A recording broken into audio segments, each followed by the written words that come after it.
আমি সুমন আছি আপনাদের সঙ্গে। আপনারা শুনছেন বাংলা অ্যানিমেটেড হরর স্টোরিজের 167 নম্বর এপিসোড।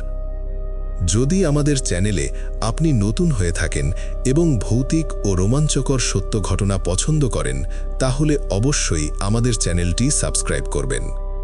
আমরা প্রতিদিন রাত 9টায় নতুন ভৌতিক ঘটনা এবং মানুষের সঙ্গে ঘটে যাওয়া বাস্তব সত্য ঘটনা তুলে ধরি। আপনার জীবনে ঘটে যাওয়া কোনো সত্য ভৌতিক ঘটনা বা আপনার শোনার সেরা ভৌতিক গল্প পাঠাতে পারেন horrorwithsuman@yahoo.com এই ইমেলে। অবশ্যই বাংলায় লিখবেন। আপনার ঘটনা নির্বাচিত হলে আমরা সেটি আমাদের পরবর্তী এপিসোডে তুলে ধরব। তারা ছিল সাধারণ বাঙালি পরিবার, কিন্তু লুবনার মায়ের মুখ দিয়ে অনুরোধ বের হচ্ছিল এমন এক প্রাচীন এবং অদ্ভুত ভাষা, যা শোনার পর মাওলানা সাহেব বুঝতে পারলেন এটি একটি শক্তিশালী জিনের কাজ। মাওলানা সাহেব লুবনার বাবার সাহায্যে জিনের সাথে কথোপকথন শুরু করলেন। মাওলানা সাহেব কড়া গলায় জিজ্ঞেস করলেন, তুমি কে? কোথা থেকে এসেছো? এই মহিলার শরীরে প্রবেশ করার অধিকার তোমাকে কে দিয়েছে? জলদি ওর শরীর থেকে বেরিয়ে যাও, না হলে আমি আল্লাহর কালামের আগুনে জ্বালিয়ে ভস্ম করব। জিনটি ভারী কণ্ঠে মাওলানা সাহেবকে উত্তর দিল, আমি ওকে চাই। কেউ একজন আমাকে পাঠিয়েছে ওকে শেষ করার জন্য। যদি আমি ওকে না পাই তো পৃথিবীর আর কেউ ওকে পাবে না। আমি ওর শরীর দখল করেছি, ওকে নিয়ে যাব। Welcome back. আপনাদের সবাইকে স্বাগত জানাচ্ছি। আমি সুমন। আশা করছি আপনারা সবাই ভালো আছেন, ভালোর দলে আছেন। আমিও ভালো আছি আর ভালোর দলে আছি। নতুন একটা ঘটনায় যাব। যেভাবে লেখা আছে আমি সেভাবেই পড়ে শোনাচ্ছি। আসসালামু আলাইকুম সুমন ভাই ও প্রিয় লিসনার্স। আশা করি মহান আল্লাহ তাআলার অশেষ রহমতে আপনারা সকলে অনেক ভালো আছেন এবং সুস্থ আছেন। আমি মোহাম্মদ সিফাত আলম। আজ আপনাদের মাঝে উপস্থিত হয়েছি সম্পূর্ণ নতুন এবং লোমহর্ষক একটি ঘটনা নিয়ে। ঘটনাটি আমাকে পাঠিয়েছেন লুবনা নামের এক আপু। তিনি এবং তার পরিবার যে অবর্ণনীয় কষ্টের মধ্য দিয়ে গিয়েছেন তা শুনলে যে কারোরই গায়ের লোম খাড়া হয়ে যাবে। সুমন ভাইয়ের কাছে আমার বিনীত অনুরোধ, ঘটনার ভেতরে অনাকাঙ্ক্ষিত ভুল ত্রুটিগুলো ক্ষমাসুন্দর দৃষ্টিতে দেখবেন। কথা না বাড়িয়ে শুরু করছি আজকের ঘটনা।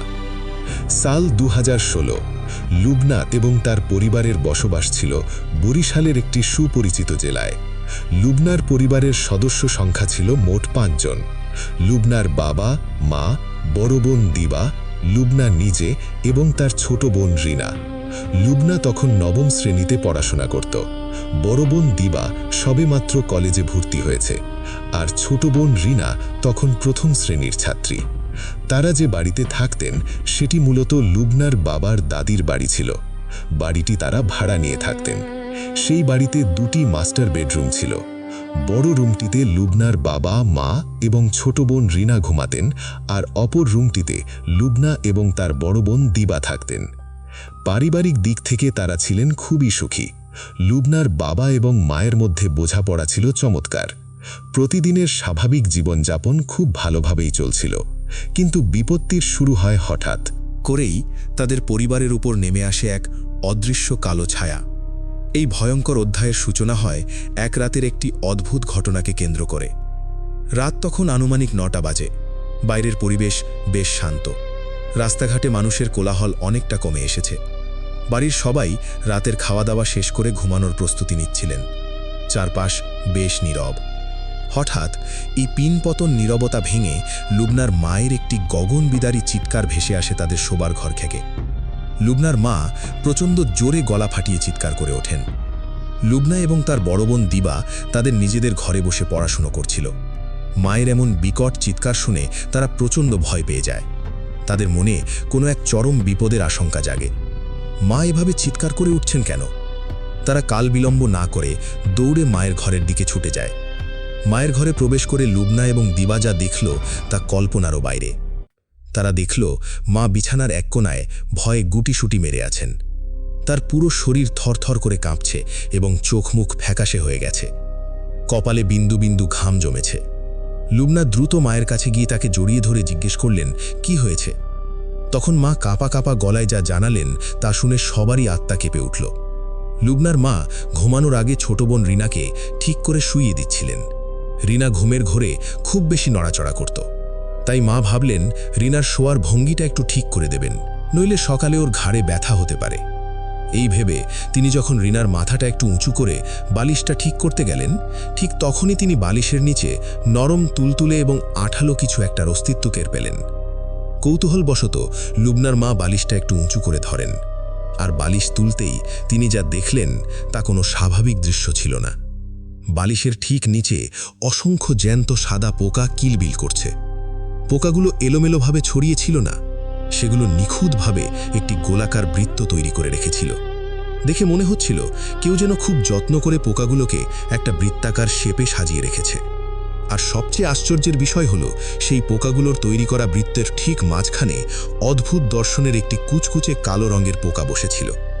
একটি পরিষ্কার পরিচ্ছন্ন বিছানায়, তাও আবার মাথার বালিশের নিচে এত বীভৎস পোকার এমন অদ্ভুত সমাবেশ দেখে লুবনার মা আর নিজেকে সামলাতে পারেননি। তিনি ভয়ে চিৎকার করে ওঠেন। লুবনার বাবা ওয়াশরুমে ছিলেন। চিৎকার শুনে তিনিও দৌড়ে আসেন। তিনি এই পোকাগুলো দেখে প্রথমে খুব একটা পাত্তা দিলেন না। তিনি স্বভাবতই একটু বাস্তববাদী মানুষ ছিলেন। তিনি ভাবলেন হয়তো কোনোভাবে জানালা দিয়ে বা অন্য কোনো উপায়ে বাইরে থেকে পোকা ভেতরে চলে এসেছে। তিনি লুবনার মাকে ধমক দিলেন। লুবনার বাবা তৎক্ষণাৎ বিছানার চাদর এবং বালিশ ছেড়ে পোকাগুলোকে বাইরে ফেলে দিলেন। এরপর তিনি ঝাড়ু দিয়ে খুব ভালোভাবে ঘরটি পরিষ্কার করলেন। এরপর তিনি সবাইকে নিজ নিজ ঘরে গিয়ে ঘুমিয়ে পড়তে বললেন। সেদিনের মতো সবাই ঘুমাতে চলে গেল, কিন্তু লুবনার মায়ের মনে খচখচানি থেকেই গেল। তিনি সারা রাত এক ফোঁটাও ঘুমাতে পারলেন না। তিনি কেবলই ভাবছিলেন এত পরিষ্কার পরিচ্ছন্ন একটি ঘরে, বিশেষ করে বিছানার বালিশের নিচে এতগুলো পোকা কোথা থেকে এলো? আর পোকাগুলো বৃত্তাকার আকারেই বা কেন ছিল? এগুলো কি খারাপ কিছুর সংকেত? সারা রাত এপাশ ওপাশ করে ভোর হয়ে যায়। পরদিন সকালে লুবনার বাবা প্রতিদিনের মতো তার কাজে চলে গেলেন। লুবনা এবং দিবাও তাদের স্কুল কলেজের জন্য তৈরি হয়ে বেরিয়ে গেল। বাড়ির পরিবেশ কিছুটা স্বাভাবিক মনে হলেও লুবনার মায়ের মনে তখনও রাতের সেই আতঙ্ক বিরাজ করছিল। দুপুরের দিকে লুবনার মা রান্নাঘরে দুপুরের খাবার তৈরি করছিলেন। তিনি চুলায় তরকারি বসিয়ে আনমনে কিছু একটা ভাবছিলেন। হঠাৎ তিনি তাদের বাড়ির স্টোর রুম থেকে বিকট একটি আওয়াজ শুনতে পান। মনে হলো যেন ভারী কোনো ধাতব বস্তু ফ্লোরে আছড়ে পড়েছে। লুবনার মা রান্নাঘর থেকে দ্রুত সেই স্টোর রুমের দিকে এগিয়ে যান। রান্নাঘর থেকে স্টোর রুমে যেতে বেশ কয়েকটি পা ফেলতে হয়। তিনি যখন স্টোর রুমের দরজার সামনে দাঁড়ালেন, তখন তিনি যা দেখলেন তাকে আরও বেশি আতঙ্কিত করে তুলল। তিনি দেখলেন ফ্লোরের উপর একটি বড় টিনের পাউডারের কৌটার ঢাকনা পড়ে আছে, কিন্তু ঢাকনাটি স্থির নেই। সেটি ফ্লোরের ওপর তীব্র গতিতে ঘুরছে।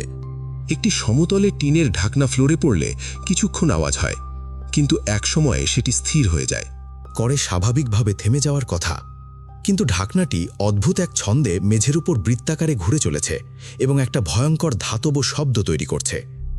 রান্নাঘর থেকে স্টোর রুমে আসতে লুবনার মায়ের বেশ কিছুটা সময় লেগেছিল। এতক্ষণ ধরে একটি সমতল ঢাকনা কিভাবে ঘুরতে পারে, কোনোভাবেই তার বোধগম্য হচ্ছিল না। তিনি দরজার কাছে দাঁড়িয়ে এক দৃষ্টিতে সেটির দিকে তাকিয়ে রইলেন। বেশ কিছুক্ষণ ঘোরার পর ঢাকনাটি ধীরে ধীরে থেমে যায়। লুবনার মা ভয়ে ভয়ে ঢাকনাটি ফ্লোর থেকে তুলে তার নির্দিষ্ট স্থানে রেখে দিলেন। তিনি এই ঘটনার কোনো যৌক্তিক ব্যাখ্যা খুঁজে পেলেন না। তার বুকের ভেতর ভয়টা আরও গেঁড়ে বসল। তিনি বুঝতে পারছিলেন বাড়িতে স্বাভাবিক নিয়মের বাইরে কিছু একটা ঘটছে। এই ঘটনার পর প্রায় এক সপ্তাহ লুবনাদের বাড়িতে আর কোনো অস্বাভাবিক কিছু ঘটেনি। সবাই ভেবেছিল হয়তো এগুলো মনের ভুল বা কাকতালীয় কোনো ব্যাপার। লুবনার মাও ধীরে ধীরে রাতের সেই পোকাগুলো এবং ঢাকনা ঘোরার ঘটনাটি ভুলে যাওয়ার চেষ্টা করছিলেন, কিন্তু তারা জানতেন না এই নীরবতা ছিল কেবল আসন্ন এক মহাঝড়ের পূর্বাভাস। শয়তান তার গুটি সাজাচ্ছিল। এক সপ্তাহ পরের কথা। সময়টা ছিল বিকেল গড়িয়ে সন্ধ্যার ঠিক আগ মুহূর্ত। মাগরিবের আজান হতে আর বেশি দেরি নেই। আকাশের সূর্যটা লাল বর্ণ ধারণ করেছে। চারপাশের পরিবেশটা কেমন যেন গুমট হয়ে গেছে। হঠাৎ করেই লুবনার মা আবারও বিকট শব্দে চিৎকার করে ওঠেন, কিন্তু এবারের চিৎকারটা কোনো ভয়ের চিৎকার ছিল না। মনে হচ্ছিল কেউ চরম আক্রোশে গলা ফাটিয়ে চিৎকার করছে। এই চিৎকারের শব্দে কোনো মানবিকতা ছিল না। লুবনা, দিবা এবং লুবনার বাবা দৌড়ে মায়ের কাছে চলে যায়। গিয়ে দেখে লুবনার মা মেঝের উপর বসে আছেন, কিন্তু তার চেহারা সম্পূর্ণ বদলে গেছে। লুবনার মায়ের বয়স তখন 40-এর কাছাকাছি এবং তিনি দেখতে বেশ সুন্দরও ছিলেন, কিন্তু সেই মুহূর্তে তাকে দেখে মনে হচ্ছিল যেন 70 বা 75 বছরের কোনো বৃদ্ধা মেঝের উপর বসে আছেন। তার মুখের চামড়া কুঁচকে গিয়েছিল এবং চোখের দৃষ্টি ছিল চরম হিংস্র। তিনি অকারণে রাগে গজগজ করছিলেন এবং মুখ থেকে অদ্ভুত গোঙানির আওয়াজ বের হচ্ছিল। লুবনার বাবা পরিস্থিতি থেকে বুঝতে পারলেন যে তার স্ত্রীর ওপর খারাপ কিছুর প্রভাব পড়েছে। তিনি ইসলামিক মাইন্ডের মানুষ ছিলেন। তিনি খুব দ্রুত উজু করে এসে আয়াতুল কুরসি এবং সূরা বাকারার কিছু অংশ তেলাওয়াত করতে শুরু করলেন। লুবনা এবং তার ভাই বোনেরা মিলে মোবাইল ফোনে উচ্চস্বরে কুরআনের রুকাইয়ার অডিও চালিয়ে দিল। কুরআনের আওয়াজ শোনার সাথে সাথেই লুবনার মা প্রচণ্ডভাবে ছটফট করতে শুরু করলেন। তিনি 2 হাত দিয়ে নিজের কান শক্ত করে চেপে ধরে বিকট শব্দে চিৎকার করতে লাগলেন। মনে হচ্ছিল কুরআনের আওয়াজ তার শরীরে আগুন ধরিয়ে দিচ্ছে। কিছুক্ষণ এইভাবে ছটফট করার পর তিনি হঠাৎ করেই ফ্লোরে অজ্ঞান হয়ে পড়ে যান। জ্ঞান হারানোর কিছুক্ষণ পরই তার জ্ঞান ফিরে আসে এবং তিনি প্রচুর বমি করতে শুরু করেন। লুবনার মায়ের জীবনে এরকম ঘটনা এটাই প্রথম। লুবনার বাবা বুঝতে পারছিলেন না তার স্ত্রী হঠাৎ এরকম হয়ে গেল কিভাবে। তিনি কোনো ঝুঁকি নিতে চাইলেন না। তিনি দ্রুত তার শ্যালক অর্থাৎ লুবনার মামাকে ফোন করলেন। লুবনার বাবা ফোনে মামাকে বললেন, ভাই তুমি দ্রুত আমাদের বাড়িতে আসো, তোমার বোনের হঠাৎ কি যেন হয়েছে, সে কেমন যেন পাগলের মতো আচরণ করছে, তুমি জলদি আসো। লুবনার মামা সব শুনে বললেন তিনি দ্রুতই আসছেন এবং কোনো সমস্যা হলে যেন তাকে আবার জানানো হয়। সেদিনের মতো পরিস্থিতি কিছুটা শান্ত হলো। লুবনার মাকে গোসল করিয়ে বিছানায় শুইয়ে দেয়া হলো। তিনি ক্লান্তিতে ঘুমিয়ে পড়লেন। কিন্তু পরের দিন বিকেলে ঠিক একই সময় অর্থাৎ মাগরিবের ঠিক আগে আগে লুবনার মায়ের অবস্থা আবার আগের মতো হয়ে গেল। তার চেহারা আবারও সেই ভয়ঙ্কর 70 বছরের বৃদ্ধার মতো হয়ে গেল। লুবনার বাবা তৎক্ষণাৎ মামাকে ফোন করে দ্রুত আসতে বললেন। লুবনা তখন ভয়ে তার ছোট বোন রিনাকে বুকে জড়িয়ে ধরে ঘরের এক কোণায় দাঁড়িয়েছিলেন। তারা ভয়ে কাঁপছিলেন। হঠাৎ লুবনার মায়ের দৃষ্টি লুবনা এবং রিনার দিকে পড়ে। তার চোখ দুটো রাগে লাল হয়ে জ্বলছিল। তিনি হিংস্র পশুর মতো লুবনা এবং রিনার দিকে টেনে যাওয়ার চেষ্টা করেন। তার উদ্দেশ্য ছিল বাচ্চাদের আঘাত করা। লুবনার বাবা দ্রুত পেছন থেকে এসে লুবনার মাকে শক্ত করে জড়িয়ে ধরেন এবং উচ্চস্বরে কুরআনের আয়াত পড়তে থাকেন। কিন্তু লুবনার মায়ের শরীরে তখনও অস্বাভাবিক শক্তি। তিনি বাবাকে ঝটকা দিয়ে ফেলে দেওয়ার চেষ্টা করছিলেন। এমন সময় লুবনার মামা ঘরে প্রবেশ করেন। তাকে দেখা মাত্রই লুবনার মা তাকে লক্ষ্য করে একটি সজোরে ঘুষি মারার চেষ্টা করেন, কিন্তু মামা দ্রুত হাত দিয়ে সেই ঘুষি আটকে দেন।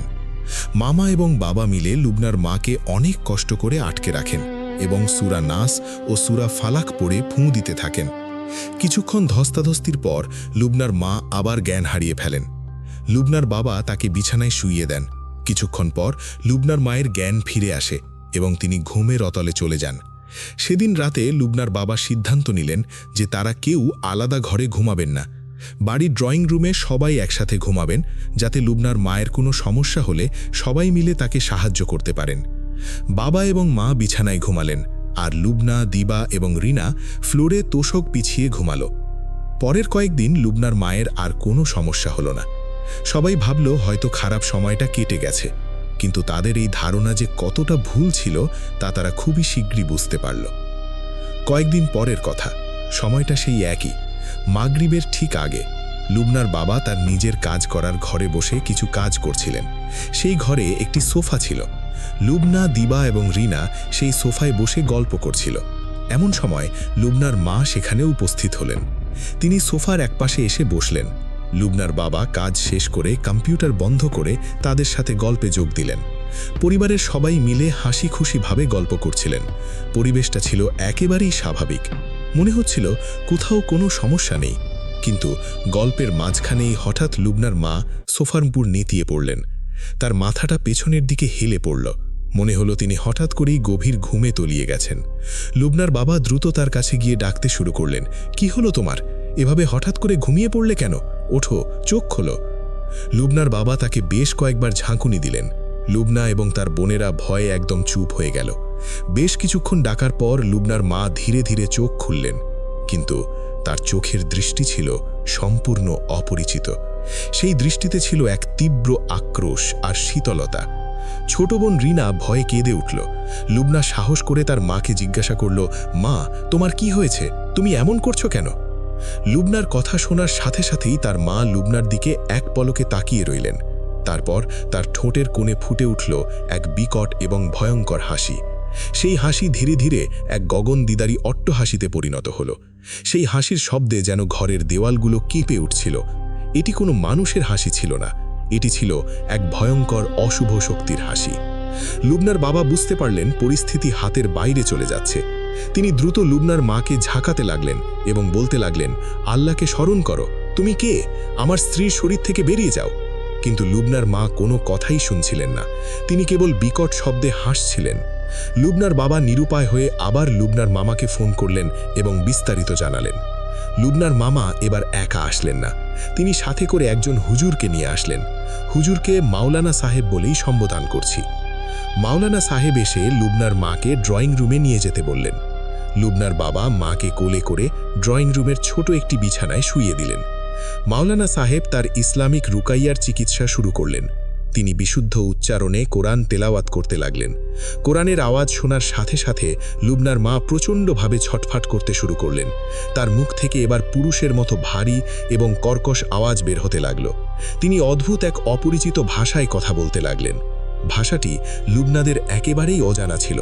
তারা ছিল সাধারণ বাঙালি পরিবার, কিন্তু লুবনার মায়ের মুখ দিয়ে বের হচ্ছিল এমন এক প্রাচীন এবং অদ্ভুত ভাষা, যা শোনার পর মাওলানা সাহেব বুঝতে পারলেন এটি একটি শক্তিশালী জিনের কাজ। মাওলানা সাহেব লুবনার বাবার সাহায্যে জিনের সাথে কথোপকথন শুরু করলেন। মাওলানা সাহেব কড়া গলায় জিজ্ঞাসা করলেন, তুমি কে? কোথা থেকে এসেছ? এই মহিলার শরীরে প্রবেশ করার অধিকার তোমাকে কে দিয়েছে? জলদি ওর শরীর থেকে বেরিয়ে যাও, না হলে আমি আল্লাহর কালামের আগুনে জ্বালিয়ে ভস্ম করব। জিনটি ভারী কণ্ঠে মাওলানা সাহেবকে উত্তর দিল, চাই কেউ একজন আমাকে পাঠিয়েছে ওকে শেষ করার জন্য। যদি আমি ওকে না পাই তো এই পৃথিবীর আর কেউ ওকে পাবে না। আমি ওর শরীর দখল করেছি, ওকে নিয়ে যাব। মাওলানা সাহেব তখন রাগী কণ্ঠে জিনটিকে উদ্দেশ্য করে বললেন, আল্লাহর সৃষ্টি মানবদেহ দখল করার কোনো অধিকার তোমার নেই। জিনটি মাওলানা সাহেবের কথায় কোনো ভ্রুক্ষেপ না করে লুবনার বাবার দিকে ঘুরে আঙুল উঁচিয়ে শাসাতে লাগল, তুই যদি ওকে আমার হাতে তুলে না দিস তবে ওকে মেরে ফেলব, তোরা কেউ বাঁচতে পারবি না। লুবনার বাবা একথা শুনে প্রচণ্ড রেগে গেলেন। তিনি কিছু একটা বলতে যাচ্ছিলেন, কিন্তু লুবনার মামা তাকে শান্ত হতে বললেন, ভাই তুমি শান্ত হও, এটা শয়তানের প্ররোচনা, ওর কথায় রাগ করো না, মাওলানা সাহেবকে তার কাজ করতে দাও। মাওলানা সাহেব, লুবনার বাবা এবং মামা মিলে সমস্বরে কোরআন পড়া শুরু করলেন। দোয়ার শান্তিতে জিনটি দুর্বল হতে লাগল। সে যন্ত্রণায় চিৎকার করতে থাকল, পুড়ে যাচ্ছি, পুড়ে যাচ্ছি। এদিকে লুবনা এবং রিনা অন্য একটি ঘরে ভয়ে জড়সড় হয়ে বসেছিল। শয়তান যখন বুঝতে পারল সে মাওলানা সাহেবের কোরআনের শক্তির সাথে পেরে উঠছে না, তখন সে পরিবারের অন্য সদস্যদের ক্ষতি করার জন্য চেষ্টা করল। লুবনারা যে ঘরে বসেছিল, হঠাৎ সেই ঘরের জানালার ভারী কাঁচগুলো কোনো কারণ ছাড়াই প্রচণ্ড শব্দে বিস্ফোরিত হল। কাঁচের টুকরো তীরের মতো চারিদিকে ছড়িয়ে পড়ল, কিন্তু আল্লাহর অশেষ রহমতে একটি কাঁচের টুকরো লুবনা বা রিনার গায়ে লাগল না। মনে হলো কোনো অদৃশ্য ঢাল তাদের রক্ষা করেছে। এই বিকট শব্দ শুনে মাওলানা সাহেব বুঝতে পারলেন শয়তান প্রতিশোধ নেয়ার চেষ্টা করছে। তিনি দ্রুত ঘর থেকে বেরিয়ে এসে পুরো বাড়িতে উচ্চস্বরে আজান দিলেন এবং সুরক্ষার দোয়া পড়ে ফু দিলেন। এরপর তিনি পুনরায় লুবনার মায়ের কাছে ফিরে গেলেন এবং রুকাইয়ার মাত্রা আরও বাড়িয়ে দিলেন। বেশ কিছুক্ষণ এমন কোরআন তেলাওয়াত চলার পর লুবনার মা জ্ঞান হারিয়ে বিছানায় লুটিয়ে পড়লেন।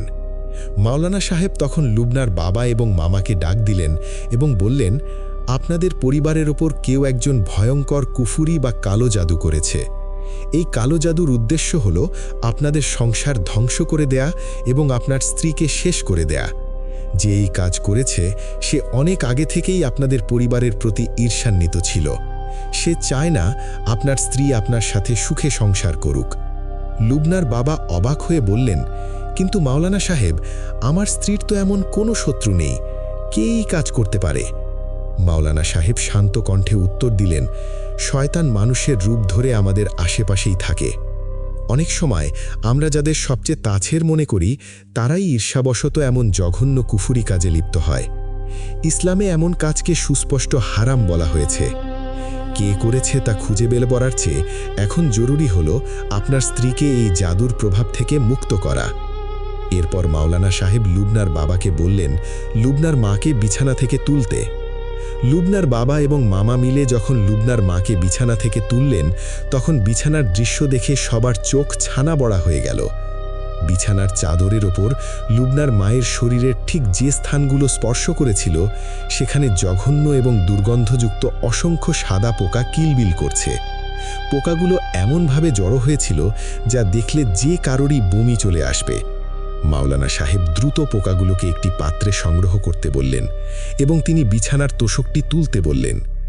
তোশক তোলার পর দেখা গেল তার নিচেও আরও হাজার হাজার পোকা গিজ গিজ করছে। পুরো ঘর এক পচা লাশের দুর্গন্ধে ভরে গেল। মাওলানা সাহেব সবাইকে নির্দেশ দিলেন বাড়ির আনাচে কানাচে যেখানে যত পোকা আছে সব সংগ্রহ করে আনতে। সবাই মিলে বাড়ির তন্ন তন্ন করে খুঁজে পোকা সংগ্রহ করল। এরপর মাওলানা সাহেব বাড়ির উঠোনে সেই পাত্রে আগুন ধরিয়ে সবগুলো পোকা পুড়িয়ে ভস্ম করে দিলেন। পোকাগুলো পোড়ার সময় বাতাসে এক বিকট দুর্গন্ধ ছড়িয়ে পড়ল। সবকিছু শান্ত হওয়ার পর মাওলানা সাহেব সবাইকে ডেকে বসালেন এবং ঘটনার পেছনের আসল রহস্য খুলে বললেন। তিনি বললেন, আপনাদের শত্রু অত্যন্ত ভয়ঙ্কর। সে আপনাদের সংসার ভাঙতে চেয়েছিল। প্রথম দিকে সে ছোটখাট জাদু করেছিল যাতে আপনাদের মধ্যে ঝগড়া বিবাদ হয়, কিন্তু আপনাদের স্বামী স্ত্রীর মধ্যে গভীর ভালোবাসা থাকায় তার সেই জাদু কাজ করেনি। এতে সে আরও আসসালামু আলাইকুম সুমন ভাই, কেমন আছেন? আজ আরও একটি ঘটনা সংগ্রহ করে পাঠালাম। আমার মামার জীবনে ঘটে যাওয়া এই ঘটনাটি যদি প্রচারযোগ্য হয় তবে আপনি পড়ে শোনাবেন, আমি খুবই খুশি হব। এই ঘটনাটি ঘটেছিল 1973 সালে ময়মনসিংহ শহর থেকে কিছু দূরে একটি জায়গায়। গ্রাম ছেড়ে শহরে এসেছি। গ্রামে না আছে কোনো ভালো কলেজ, না আছে কোনো ভালো শিক্ষক। তাই উচ্চ মাধ্যমিক পরীক্ষার প্রস্তুতির জন্য শহরে গিয়েছিলাম। শহর থেকে পড়াশুনো করে একটা ভালো রেজাল্ট করতে পারলেই আমি সন্তুষ্ট হতাম, কিন্তু আমি কোথাও থাকার জন্য ভালো কোনো হোস্টেল খুঁজে পাইনি। অবশেষে একটা পুরনো দোতলা বাড়ি পাই। দোতলায় শ্যাওলা জমে সবুজাভ হয়েছিল। প্লাস্টার অনেক জায়গায় ভেঙে গিয়েছে। সেখানে লাল ইটের ফাঁক দিয়ে অনেক বটগাছের শাখা বেরিয়ে গেছে। তবে বাড়ির এক পাশে মনোরম শাপলা বিল আর অন্য পাশে দিগন্ত বিস্তৃত সরিষা ক্ষেত দেখলে যে কারো মন প্রকৃতিপ্রেমিক হয়ে যায়। বাড়িটা শহরের শেষ মাথায়, গ্রামের সীমানায় গিয়ে পড়েছে। আমি সাইকেলে চড়ে সেখান থেকে 40 মিনিটেই কলেজ যেতে পারতাম। আমাকে বাড়ির মালিক লজিং মাস্টার হিসেবে তার চিলে কোঠাল থাকার ব্যবস্থা করে দেন। এখানে বিদ্যুতের সুবিধা ছিল, থাকা খাওয়াও ফ্রি। বিনিময়ে তার ছেলেকে অঙ্ক পড়াতে হবে, এতটুকুই শর্ত। আমি এত ভালো সুযোগ পেয়ে তা হাতছাড়া করিনি। ট্রাঙ্ক নিয়ে সেখানে উঠে গেলাম। দুই পাশে দুটো জানালা, একটা দিয়ে শাপলা বিল দেখা যায়, অন্যটি দিয়ে দিগন্ত বিস্তৃত সরিষা ফুলের মাঠ। দুরাত লোডশেডিং থাকায় আমি হ্যারিকেন জ্বালিয়ে পড়াশুনো করি। তাতে সমস্যা হয়নি, দুদিক থেকেই ভালো বাতাস আসত। তৃতীয় রাতে আমি 12টা পর্যন্ত পড়ে যখনই ঘুমিয়ে যাব, ঠিক তখনই মালিকের বাসার কুকুরটা বেশ কয়েকবার ঘেউ ঘেউ করে ডাকা শুরু করল। আমি ব্যাটারির টর্চ জ্বালিয়ে দেখতে গেলাম। কুকুরটা অস্বাভাবিক রাগান্বিত হয়ে তার গলার দড়ি ছেড়ে সরিষা ক্ষেত বরাবর দৌড় দিল, ঠিক যেন কিছুকে ধাওয়া করছে। আমি খেয়াল করলাম সরিষা গাছের ঝোপের মধ্যে কুকুরটি দৌড়ে যাচ্ছে, আর তার সামনে 8 থেকে 10 বছর বয়সী একটা মেয়ে সাদা ফ্রক পরা অবস্থায় দৌড়ে পালাচ্ছে। এত ছোট একটা শিশু এখানে কি করছে, আর এত গতিতে কুকুরটা ধাওয়ায় বা করছে কেন? এবং এত গতিতে ধাওয়া করার পরও তাকে কেন ধরতে পারছে না আমি বুঝতে পারলাম না। আমি অনেক দূর পর্যন্ত টর্চ লাইট ধরে রাখি, কিন্তু একটা সময় সেই মেয়ে আর কুকুর কোনোটাই দেখতে পাই না। এরপর থেকে বাড়িওয়ালা তার বিদেশি কুকুরটিকে 3-4 দিন তন্ন তন্ন করে খুঁজেও পাননি। আমরা সবাই সরিষা ক্ষেতের ভেতরেও তাকে খোঁজার চেষ্টা করি, কিছু রক্তের ছিটা ছাড়া আর কিছুই পেলাম না। বাড়িওয়ালা তার ছোট বোনের বিয়ে অনুষ্ঠানের জন্য 1 সপ্তাহ আগেই পরিবার সমেত গ্রামে চলে গিয়েছিলেন। আমরা চিলেকোঠায় কেবল আমি আর নিচের একজন কার্পেন্টার মজিদ ভাই। 3 দিন আগে মজিদ ভাই এই বাড়ির কাজের কাজ শুরু করেন। লোডশেডিংয়ের রাতে জ্যোৎস্নায় আমি বসে শাপলা বিলের জলরাশির ঝিলমিল দেখি। হঠাৎ ছাদের এক কোণা থেকে কয়েকটা কাকের শব্দে আমার মনোযোগ সেখানে সরে যায়। এই তো সেই বিদেশি কুকুর, কিন্তু সেটা মৃত এবং তা পচে গলে দুর্গন্ধ ছড়িয়েছে। কয়েকটা কাক মাংস ঠুকরে খাচ্ছে, আর ঠিক তখনই সামনে সাদা ফ্রক পরা সেই মেয়েটি একদম ছাদের কিনারায়। আমি তার পেছনটা দেখতে পাচ্ছি, কিন্তু মুখটা দেখতে পাইনি। তবে এবার বেশ ভয় পেয়ে গেলাম। রাত 1টা, আর সেখানে এই মেয়ে কিভাবে আসলো? আমি যখনই বললাম, তুমি কে, মেয়েটা ছাদ থেকে লাফ দিয়ে নিচে পড়ে গেল। আমি তৎক্ষণাৎ সেখানে দৌড়ে গেলাম, কিন্তু ততক্ষণে মেয়েটির কোনো অস্তিত্ব পেলাম না। আমি আরও ভয় পেয়ে চিৎকার করে বাসার গার্ডকে ডাকতে থাকি। তিনি এসে আমাকে অভয় দেওয়ার চেষ্টা করেন। কুকুরটিকে আমরা সেই রাতেই মাটি চাপা দিয়ে দেই। সেদিন রাতে আমার ঘুম হয়নি। বারবার আমি দূরের সরিষা ক্ষেত থেকে কারোর কান্না আর আর্তনাদের শব্দ শুনছিলাম। জানি না কি হচ্ছে আমার সাথে। কুকুরের লাশ কিভাবে এখানে আসলো সেটাও আমি বুঝতে পারলাম না। এভাবে ভয় আর অনিদ্রার মধ্যে ফজরের আজানের পর আমি হঠাৎ ঘুমিয়ে পড়ি। পরদিন রাতে আমি ঘুমের ট্যাবলেট খেয়ে বিছানায় শুয়ে পড়ি। গভীর ঘুমে স্বপ্নে একজন হিন্দু তান্ত্রিক মহিলাকে দৌড়াতে দেখি। তার হাতে একটা রামদা, সেটা রক্তে ভিজে গেছে, আর সেই মহিলা আমার পেছন পেছন আমাকে বলি দেওয়ার জন্য দৌড়ে আসছে। ঘুম ভেঙে যায়। ঘড়িতে রাত 3টে। আজকেও কিছু জোছনা আছে। আমি একটু রিল্যাক্স করার জন্য ছাদের কিনারায় গিয়ে সরিষা ক্ষেতের চারপাশটা ভালো করে দেখি। এখন ক্ষেতে আরো বেশি ফুল ধরেছে। কি যেন সাদা একটা অনেক দূরে নড়ে উঠল। আমি টর্চ ধরে দেখলাম কিছু নড়ছে।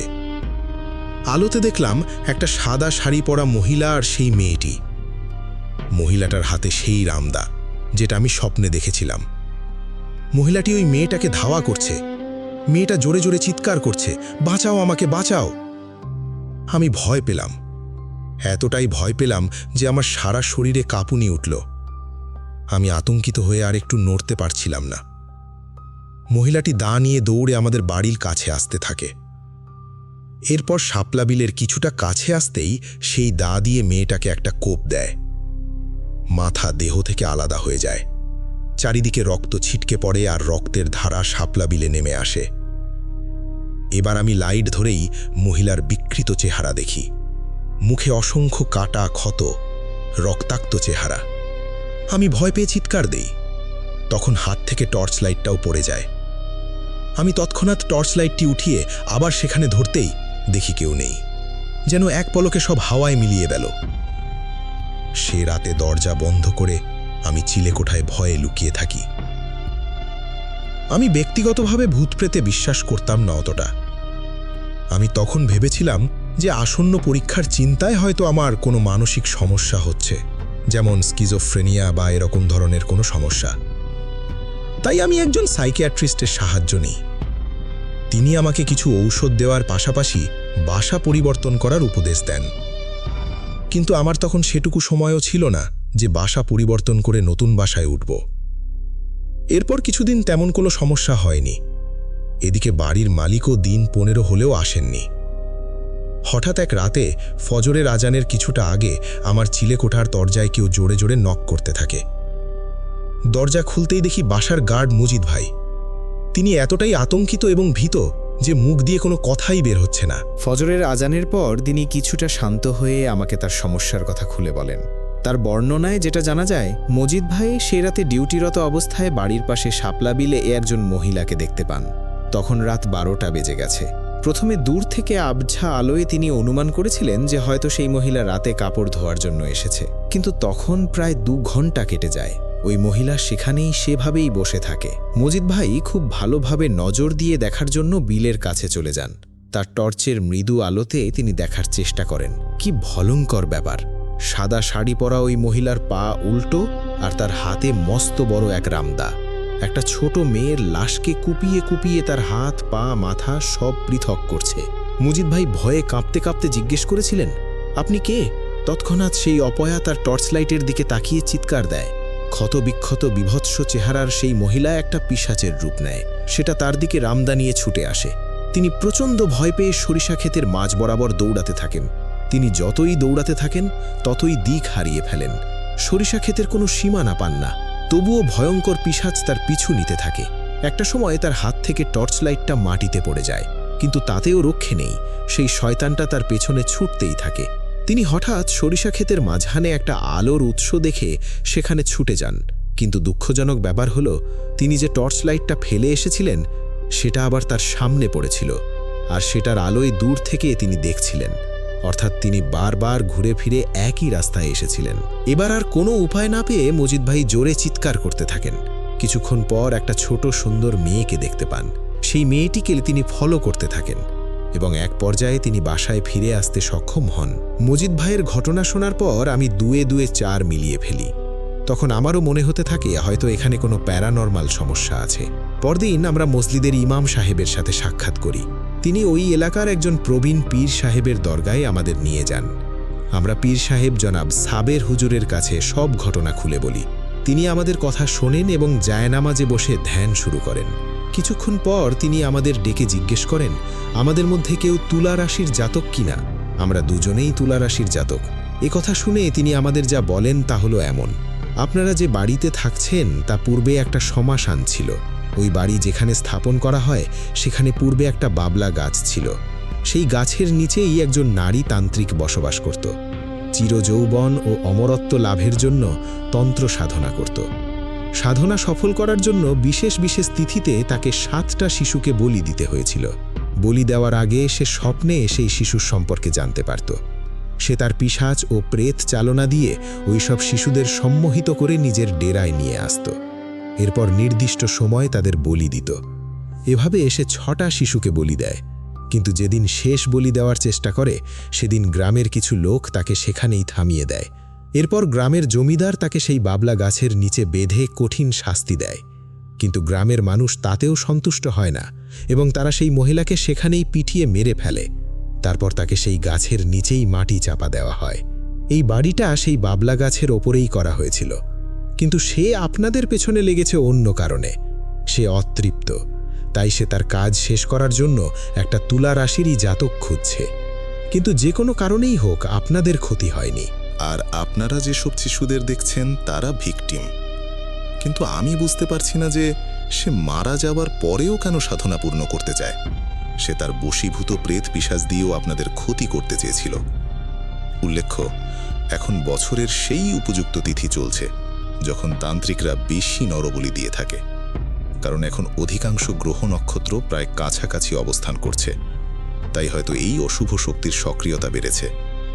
তবে কিছু তাবিজ দিয়ে দিলাম, এগুলো সাথে রাখবেন আর 2 দিন পর আবার আসবেন।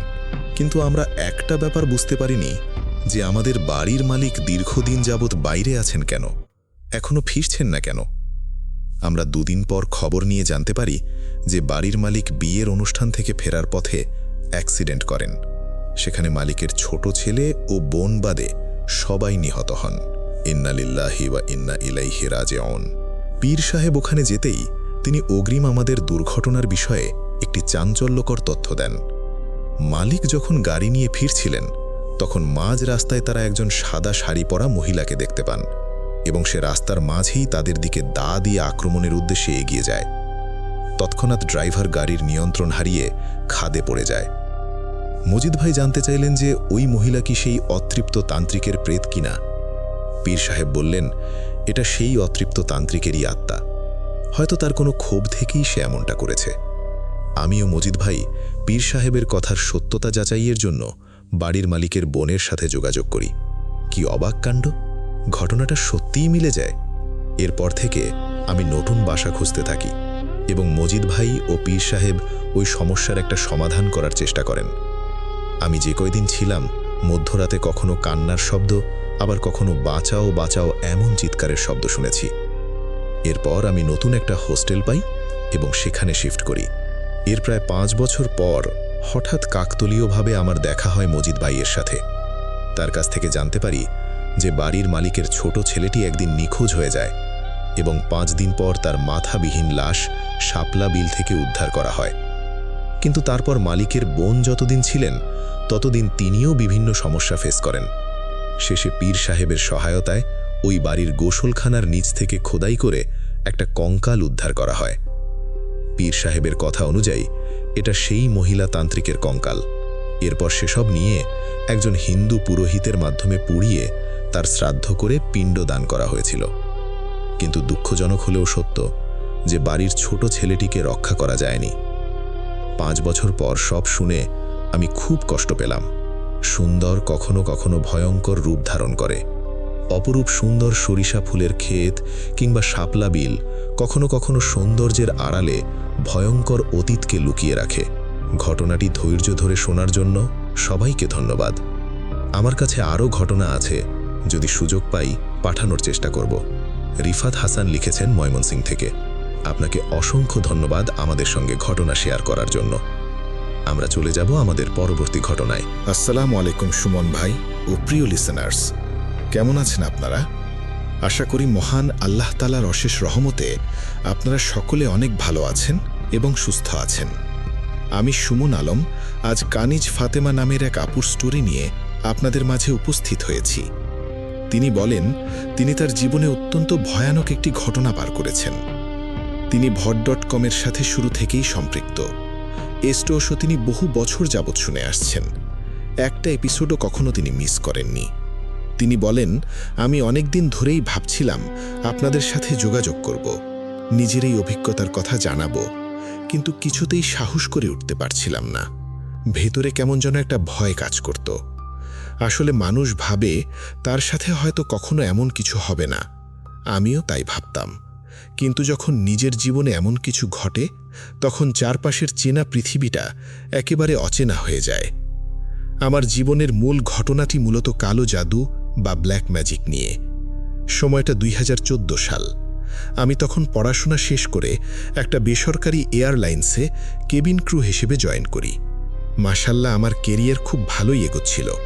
প্রায় 5 বছর আমি এয়ারলাইন্সে চাকরি করেছি। এই পেশার কারণে প্রতিদিন অসংখ্য মানুষের সাথে আমার দেখা হতো। লম্বা ফ্লাইটে যাত্রীরা অনেক সময় বোর হয়ে যেতেন। 10 থেকে 12 ঘন্টার ফ্লাইটে অনেক পেছনের দিকে এসে আমাদের সাথে গল্পগুজব করতেন। বিশেষ করে রাতের ফ্লাইটে কোনো আন্টি, কোনো বয়স্ক মানুষ, আবার কোনো সমবয়সী মেয়ে, তারা নিজেদের জীবনের নানা গল্প আমাদের শোনাকেন। এমন অসংখ্য গল্প আমার স্মৃতিতে জমা আছে। কিন্তু আমার নিজের জীবনের গল্পটা হয়তো গল্পের চেয়েও অনেক বেশি ভয়ঙ্কর। আমার খুব ভালো একটা চাকরি ছিল, নিজের পছন্দের মানুষের সাথে আমার এঙ্গেজমেন্ট হয়েছিল। রায়হান, আমার স্বামীর নাম রায়হান। মাশাল্লাহ, আমাদের পরিবার খুব ভালো। আব্বু, আম্মু আর আমরা 4 ভাই বোন, সবাই সবাইকে খুব ভালোবাসতাম। সব মিলিয়ে আমার জীবনটা ছিল একদম পারফেক্ট আর একটা স্বপ্নের মতো। সকালে শান্তিতে ডিউটিতে যেতাম, কাজ শেষে বাড়িতে ফিরে আসতাম। ভালো আয় রোজগার ছিল, পাশে একজন খুব ভালো জীবনসঙ্গী ছিল। শ্বশুরবাড়ির মানুষজন যেন খুব ভালো ছিল, খুব আন্তরিক ছিলেন। কিন্তু কথায় আছে না, মানুষের সুখ সবার সহ্য হয় না। কাছের মানুষেরই নজর লাগে সব থেকে বেশি।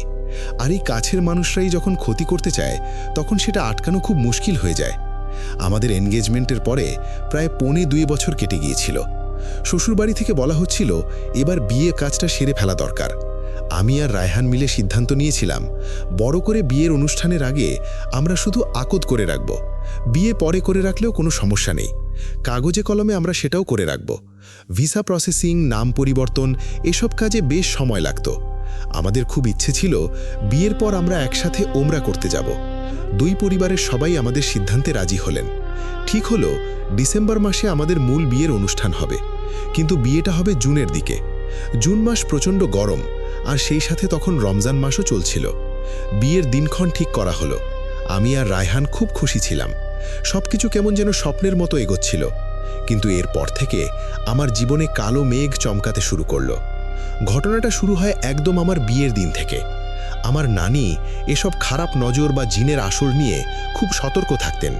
তিনি জানতেন নতুন বউদের ওপর এসব জিনিসের প্রভাব খুব তাড়াতাড়ি পড়ে। তাই বিয়ের দিন সকালে নানি আমাকে কাছে ডেকে বসালেন। নানি বললেন, শোনো মা, আজ তো তোমার বিয়ে, সারাদিন অজু করে থাকবে, 5 ওয়াক্ত নামাজ পড়বে। আর একটা কথা খুব ভালোভাবে মাথায় রাখো, আজ তোমার রোজা। ইফতারের পর কেউ যদি তোমাকে নিজ থেকে কিছু খেতে দেয়, একদম খাবে না। কেউ যদি কোনো জামা কাপড় পরতে দেয়, সেটাও পরবে না। নিজের কোনো ব্যবহৃত জিনিস আজ কাউকে দেবে না। মানুষের মনে অনেক হিংসা থাকে, তোমাকে কেউ ক্ষতি করতে চাইলে আজকের দিনটাই বেছে নেবে। খুব সাবধানে থাকবে তুমি। এটাই ছিল আমার তোমার সাথে কথা। আমি তখন খুশিতে একেবারে আত্মহারা, চারদিকে বিয়ের আনন্দ। আমি নানির কথাগুলো সেভাবেই কানে তুলিনি। মানে মানুষ এতটা খারাপ হতে পারে, সেটা আমার কল্পনার বাইরে ছিল। নানি সারাদিন আমার চারপাশে ছায়ার মতো লেগে থাকলেন। পার্লারে গেলাম, নানির সাথে গেলেন। বারবার নজর রাখছিলেন আমার কাটা চুল যেন পার্লারে কেউ জমিয়ে না রাখে। নানি নিজে দাঁড়িয়ে থেকে সব চুল ডাস্টবিনে ফেলে নিশ্চিত হলেন। আমার কোনো জামাকাপড় কেউ ধরতে যাতে না পারে সেদিকে ওনার কড়া নজর ছিল। আসলে আমি নানির বড় নাতনি, আমাকে তিনি একটু বেশি ভালোবাসতেন। আমাদের বিয়ের অনুষ্ঠানটা বাড়ির ভেতরেই হয়েছিল, খুব বেশি বাইরের মানুষ ছিল না। আসর আর মাগরিবের মাঝামাঝি সময়ে বিয়ে সম্পন্ন হলো। বিয়ে শেষ হতেই মাগরিবের আজান পড়ে গেল। আমরা সবাই নামাজ আদায় করলাম। এরপর ইফতার আর খাওয়া দাওয়া শুরু হলো। আত্মীয় স্বজন বলতে আমার মামাতো ভাই বোন, চাচাতো ভাই বোন, ফুপুরা সবাই আমাদের বাড়িতেই ছিলেন। এর মধ্যে আমার একজন চাচাতো বোন ছিল, রুবিনা। ছোটবেলায় আমার চাচা মারা যাওয়ার পর চাচি আরেকটা বিয়ে করেছিলেন। রুবিনা ওই চাচির প্রথম ঘরের সন্তান। মা দ্বিতীয় বিয়ে করার কারণে রুবিনার জীবনটা খুব একটা স্বাভাবিক ছিল না। ওর মানসিক গঠনটাও খুব একটা অন্যরকম হয়ে গিয়েছিল। রুবিনা আমার যে বয়সে প্রায় 2 বছরের বড়, দেখতে অনেকটা আমার মতোই ছিল। আমাদের চেহারায় বেশ মিল ছিল, কিন্তু ওর জীবনটা খুব একটা গোছানো ছিল না। পড়াশোনা, কেরিয়ার কোনো দিক থেকেই তেমন কিছু সে করতে পারেনি। অন্যদিকে আল্লাহ আমাকে অনেক নিয়ামত দিয়েছিলেন, ভালো চাকরি, পছন্দের মানুষের সাথে বিয়ে। এসব কারণে রুবিনা আমাকে মনে মনে খুব হিংসে করত। আমি সেটা বুঝতে পারতাম, তাই আমি সবসময় চেষ্টা করতাম ওর থেকে একটু দূরত্ব বজায় রাখতে, ওর সামনে নিজের আনন্দগুলো খুব একটা প্রকাশ না করতে, কারণ আমার খুশিতে যদি ওর কষ্ট হয়। বিয়ের দিন রুবিনা আমাদের বাড়িতে এসেছিল। ওকে দেখে খুব একটা খুশি তা মনে হচ্ছিল না। মুখটা কেমন যেন কালো করে রেখেছিল, বেজার দেখাচ্ছিল। খুব একটা সাজগোজ করেনি। আমি নিজে গিয়ে ওর সাথে কথা বললাম। ও আমাকে জড়িয়ে ধরে মোবারকবাদ জানালো, কিন্তু ওর কথা বলার ধরনটা খুব অদ্ভুত ছিল। বয়সে বড় হয়েও ওর বিয়ে হয়নি, আর আমার বিয়ে হয়ে যাচ্ছে। এসব নিয়ে হয়তো ওর ভেতরে একটা ক্ষোভ কাজ করছিল। আমি ওর জন্য মনে মনে আল্লাহর কাছে দোয়া পড়লাম, কিন্তু রুবিনার চোখের চাহনি বারবার আমাকে অস্বস্তিতে ফেলছিল। যাই হোক, বিয়ের পর্ব শেষ হওয়ার পর রুবিনা একটু স্বাভাবিক হলো, হাসি খুশি ভাব দেখাতে শুরু করলো। খাবার সময় ও আমার কাছে এলো। রুবিনা বলল, আয় আমরা 2 বোন আজ এক প্লেটে খাবো। আমি না করতে পারলাম না, দুজনে এক প্লেটেই খেলাম। খাবার শেষ হওয়ার পর ও পকেট থেকে একটা চকলেট বের করল। রুবিনা বলল, তোর জন্য এই চকলেটটা স্পেশালি এনেছি, নে খেয়ে নে। আমি তখন নানির নিষেধাজ্ঞার কথা পুরোপুরি ভুলে গিয়েছিলাম। চকলেট আমার খুব পছন্দের। আমি হাসি মুখে ওর থেকে চকলেটটা নিয়ে খেয়ে ফেললাম। এরপর অনুষ্ঠান চলল, ছবি তোলা, গল্পগুজব। রায়হান এলো। রুবিনা রায়হানের সাথে কথা বলল, তবে রায়হান ওর সাথে খুব একটা স্বাভাবিকভাবে কথা বলছিল। অনুষ্ঠান শেষ হবার পর শ্বশুরবাড়ির লোকজন চলে গেলেন। আমাদের বাড়ির মেহমানরা অনেকেই থেকে গেলেন। আমার ফুপুর বাড়ি আমাদের বাড়ির ঠিক পেছনের রাস্তায়। রুবিনার মা মানে আমার চাচি ফুপুর বাড়ির দিকে থাকার সিদ্ধান্ত নিলেন, কিন্তু রুবিনা বলল সে আজ রাতটা আমার সাথেই থাকবে। সে বলে, তুই যা, ওই ভারী শাড়িটা পাল্টে আয়, তারপর আমরা আজ রাতে অনেক আড্ডা দেব, তোর ছবিগুলো দেখব। আমি শাড়ি পাল্টানোর জন্য আমাদের অ্যাটাচড ওয়াশরুমে গেলাম। ভেতরে ঢুকে দেখি আমার যে সুতির জামাটা সেখানে ঝোলানো ছিল সেটা নেই। আমি ওয়াশরুম থেকে মুখ বের করে আম্মুকে ডাকলাম। আমি বললাম, আম্মু, আমার কাপড়গুলো তো এখানে নেই, কোথায় গেল? আম্মু বললেন, বাড়িতে এত মানুষ, কেউ হয়তো ভুল করে সরিয়ে রেখেছে, তুই আলমারি থেকে অন্য একটা জামা নিয়ে নে। আমি অন্য একটা জামা পরে বাইরে এলাম। রুবিনা আমার খাটে বসেছিল। রুবিনা বলল, আয় তোর চুলে স্প্রে দেওয়া যাক, অনেক জ্বর বেগেছে, আমি তোর চুল আঁচড়ে দিচ্ছি। আমি ওর সামনে বসলাম, ও আমার চুল আঁচড়াতে শুরু করলো। কিন্তু চিরুনি চালানোর সময় আমার মনে হচ্ছিল আমার চুলগুলো ঘোড়া থেকে যেন ছিঁড়ে যাচ্ছে। প্রচণ্ড ব্যথা পাচ্ছিলাম। আমি বললাম, আস্তে কর, খুব ব্যথা লাগছে তো, এত চুল পড়ছে কেন? রুবিনা বলল, তোর চুলে এত কেমিক্যাল দেয়া, জ্বর ছাড়াতে গেলে তো একটু চুল পড়বেই, আমি তো আস্তেই করছি। আমি দেখলাম ও বেশ কিছু চুল চিরুনি থেকে বের করে নিজের কাছে রেখে দিল। এরপর আমরা দুজনেই শুয়ে পড়লাম। রাত অনেক হয়ে গিয়েছিল। নানি এসে থমক দিয়ে বললেন, এখন ঘুমিয়ে পড়তে, সকালে আবার সেহরি খেতে উঠতে হবে। আমরা লাইট বন্ধ করে শুয়ে পড়লাম। কিন্তু মাঝরাতে হঠাৎ রুবিনা কেন জানি না বিছানা থেকে উঠে বসল। রুবিনা আমার দিকে ফ্যাল ফ্যাল করে তাকিয়ে আছে। আমি বুঝতে পারছি না ও আমাকে কিছু বলতে চাইছে নাকি ওর মনে কিছু চলছে। আমার মনে সংশয় তৈরি হতে লাগলো। আমি মনে মনে নানা ধরনের চিন্তা করতে লাগলাম, কিন্তু এর মাঝে একবারের জন্য আমার মনে কোনো ধরনের কুচিন্তা প্রবেশ করেনি তখনও। আমি জানি না সে কেন এমন করেছিল, হয়তোবা তার কোনো সমস্যা হচ্ছিল, যার জন্য হয়তো সে আমার দিকে তাকিয়েছিল। আমি বেশ কিছুক্ষণ তার দিকে তাকিয়ে ব্যাপারটা লক্ষ্য করতে লাগলাম। হুট করে সে আমার সাথে কথা বলতে শুরু করলো। সে বলল, আমার এখানে একদম ঘুম আসছে না রে, আম্মু ফোন করেছিল, আম্মুরও ঘুম আসছে না, আমি বরং ফুপুর বাড়িতে চলে যাই, কি বলিস? আমি বেশ অবাক হলাম। আমি বললাম, এত রাতে যাবি? কেন, এখানেই ঘুমা, সকালে যাস। কিন্তু ও কারো কথাই শুনল না। খুব অদ্ভুতভাবে তাড়াহুড়ো করে নিজের জিনিসপত্র গুছিয়ে মাঝরাতেই বেরিয়ে গেল। ওর যাওয়ার ভঙ্গিটা আমার কাছে খুব অস্বাভাবিক লেগেছিল, কিন্তু তখন আমি এতটা গভীর চিন্তা করিনি। এর 2 দিন পর থেকে আবার ডিউটি শুরু হওয়ার কথা। আমি এয়ারলাইন্সে চাকরিতে আবার জয়েন করব। বিয়ের পর অনেক কাজ, রায়হানকে নিয়ে শপিংয়ে যাওয়ার কথা। আমাদের প্ল্যান ছিল রায়হানকে আমি আমার সাথে বিভিন্ন ফ্লাইটে নিয়ে যাব। লাহোর বা অন্য কোনো শহরে গেলে সেখান থেকে আমরা বিয়ের শপিং করব। কত শত স্বপ্ন আমাদের চোখে, কিন্তু ফ্লাইটে ওঠার দিন থেকে আমার জীবনের চিত্রপট পাল্টে যেতে শুরু করলো। সেদিন আমার ডিউটি ছিল চায়না ফ্লাইটে। আমি এয়ারপোর্টে গেলাম। ইউনিফর্ম পরে ফ্লাইটে উঠতেই আমার শরীরটা কেমন যেন ভারী হয়ে উঠতে লাগলো। প্লেনের দরজা বন্ধ হওয়ার সাথে সাথে আমার প্রচণ্ড বমি বমি ভাব শুরু হলো। মাথাটা মনে হচ্ছিল পাথরের মতো ভারী, বুকের ভেতরটা কেমন যেন ধুকধুক করছিল। আমার সহকর্মীরা খুব অবাক হলো। তারা গত 5 বছরের ফ্লাইটে আমার সাথে কখনো এমন কিছু হতে দেখেনি। আমি সবসময় খুবই প্রফেশনাল ছিলাম। একজন বলল, কিরে, তোর তো আজ খুব খুশি থাকার কথা, নতুন বিয়ে হলো আর তুই এমন মুখ কালো করে আছিস কেন? কি হয়েছে তোর? আমি বললাম, জানি না রে, ভেতর থেকে কেমন যেন একটা অস্থিরতা কাজ করছে, শরীরটা একদম ছেড়ে দিয়েছে রে। চায়নাতে পৌঁছানোর পর আমার অবস্থা আরও খারাপ হলো। মনে হচ্ছিল আমি আমার নিজের শরীরের উপর কোনো নিয়ন্ত্রণ পাচ্ছি না। সারাক্ষণ শুধু কান্না আসছিল। হোটেলে পৌঁছানোর পর আমি আর রুম থেকে বেরোতে পারলাম না। রাতের বেলা শুরু হলো আসল ভয়ঙ্কর অভিজ্ঞতা। চোখ বন্ধ করলেই দেখতাম কালো কুচকুচে কিছু মানুষ আমাকে ঘিরে ধরেছে। কেউ আমার গলা টিপে ধরে আছে, কেউ আমার চুল ধরে হ্যাঁচকা টান মারছে। আমার দম বন্ধ হয়ে আসছিল। আমি চিৎকার করে ঘুম থেকে উঠতাম, পুরো শরীর ঘামে ভিজে যেত। আমার চুলগুলো এত বেশি ঝরছিল যে মনে হচ্ছিল কয়েকদিনের মধ্যেই আমি ন্যাড়া হয়ে যাব। আমার চুল ছিল হাঁটু পর্যন্ত। এত সুন্দর চুলগুলো ঝটপট ছিঁড়ে ছিঁড়ে পড়ে যাচ্ছিল। আমার কলিগরা ভয় পেয়ে গেল। তারা বলল, হয়তো রুমে একা চুল খুলে রাখার কারণে কোনো খারাপ বাতাস লেগেছে।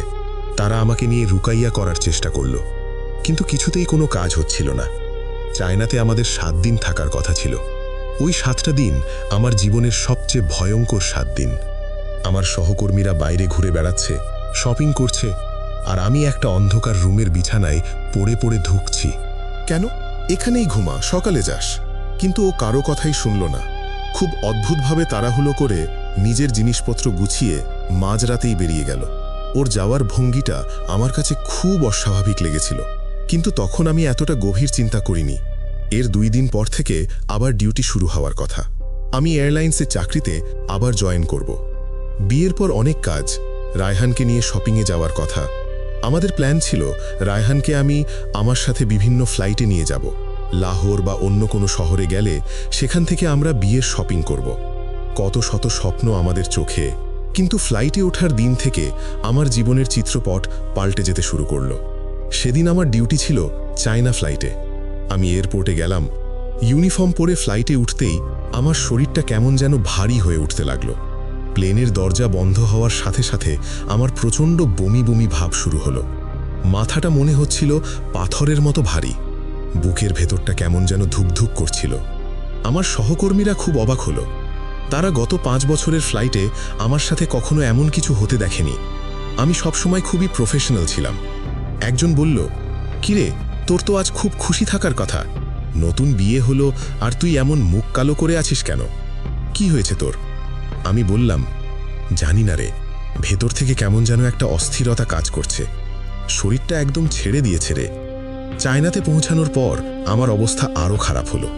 মনে হচ্ছিল আমি আমার নিজের শরীরের উপর কোনো নিয়ন্ত্রণ পাচ্ছি না। সারাক্ষণ শুধু কান্না আসছিল। হোটেলে পৌঁছানোর পর আমি আর রুম থেকে বেরোতে পারলাম না। রাতের বেলা শুরু হলো আসল ভয়ঙ্কর অভিজ্ঞতা।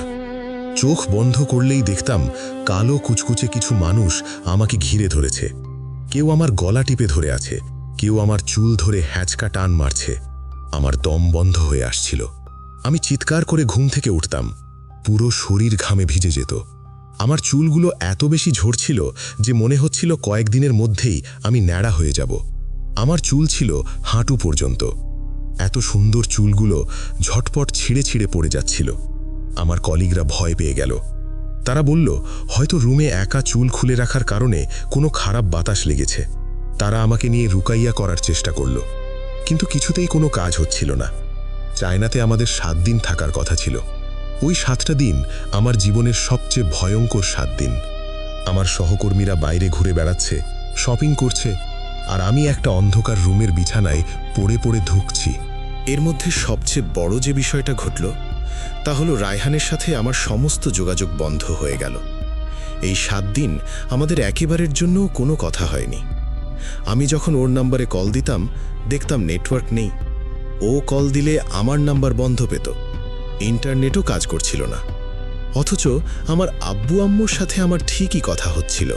আমি ওনাদের আমার শারীরিক অবস্থার কথা জানাচ্ছিলাম, কিন্তু রায়হানের সাথে আমার কোনোভাবেই কোনো কানেকশন হচ্ছিল না। 7 দিন পর আমি যখন বাংলাদেশে ফিরে এলাম, আমার শরীর তখন কঙ্কালসার। চোখের নিচে কালি পড়ে গেছে, গায়ের রং কালচে হয়ে গেছে। আমাকে দেখে আমার আম্মু আঁতকে উঠলেন। আম্মু বললেন, তোরে কি অবস্থা? মাত্র 1 সপ্তাহে তোর চেহারা এমন কিভাবে হলো? আম্মু সাথে সাথে নানিকে খবর দিলেন। নানি এসে আমাকে দেখে খুব চিন্তিত হয়ে পড়লেন। প্রথম দিন তেমন কিছু হলো না, শুধু কয়েকবার বমি হলো।